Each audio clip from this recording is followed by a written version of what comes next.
உங்க குழந்தைக்கு நீங்களே விஷம் கொடுப்பீங்களா? அது உங்க குழந்தையோட பிறந்த நாள் அன்னைக்கு உங்க குழந்தைக்கு நீங்க விஷம் கொடுப்பீங்களா? நான் கேட்கறது ரொம்ப அபத்தமா ஆச்சரியமா இருக்கா? கோவம் கூட வருதா?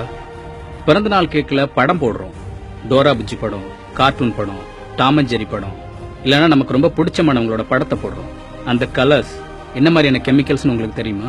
சிம்பிளா பேக்கரியில யூஸ் பண்ற கலர்ஸுக்கு அவங்க வச்சிருக்க பேரு blue 1, blue 2, citrus red 2, green 3, red 40, red 3, yellow 5, yellow 6 இந்த மாதிரி கலர்ஸுக்கு அவங்க ஒரு பேர் வச்சு அதை வச்சு அந்த படத்தெல்லாம் வரைஞ்சு கொடுக்குறாங்க. உங்களால கற்பனை கூட பண்ணி பார்க்க முடியாத மோசமான கெமிக்கல்ஸ் அதுல எல்லாத்துலயும் இருக்கு.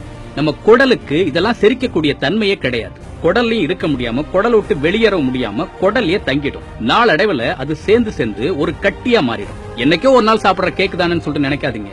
இந்த ஃபுட் கலர்ஸ் நீங்க சாப்பிடுற ஸ்வீட்ல இருக்கு, சாக்லேட்ல இருக்கு, 50 காசுக்கு வாங்கி திங்கிற கொய்யாக்கா முட்டையில ஆரம்பிச்சு 500 ரூபாய்க்கு வாங்கி சாப்பிடுற ஐஸ்கிரீம் வரைக்கும் இந்த ஃபுட் கலர் தான் இருக்கு. இந்த ஃபுட் கலர்ஸுக்கு உலக நாடுகள் வச்சிருக்க பேர் என்ன தெரியுமா? இது ஒரு கார்சினோஜெனிக். எந்த ஒரு உணவுப் பொருள் அல்லது கெமிக்கல் கேன்சர் உண்டாக்குவதற்கு காரணமாக இருக்கிறதோ அதுதான் கார்சினோஜெனிக். இந்த ஃபுட் கலர்ன்றது ஒரு கார்சினோஜெனிக்.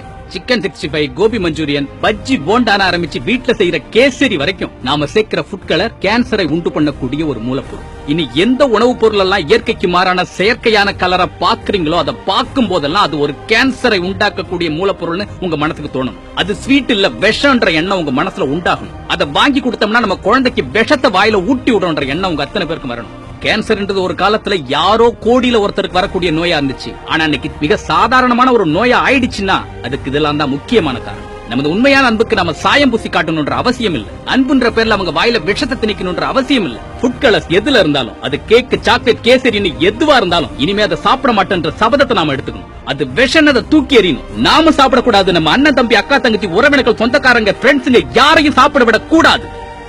இத்தனை காலம் இருண்ட விழிகளை இயன்ற வரையில் திறந்து பார்த்து சுயத்தை என்றே மீட்டெடுப்போம். அகிலம் போற்றும் அறத்தமிழனாய் அன்பை கொண்டு ஒன்றிணைவோம்.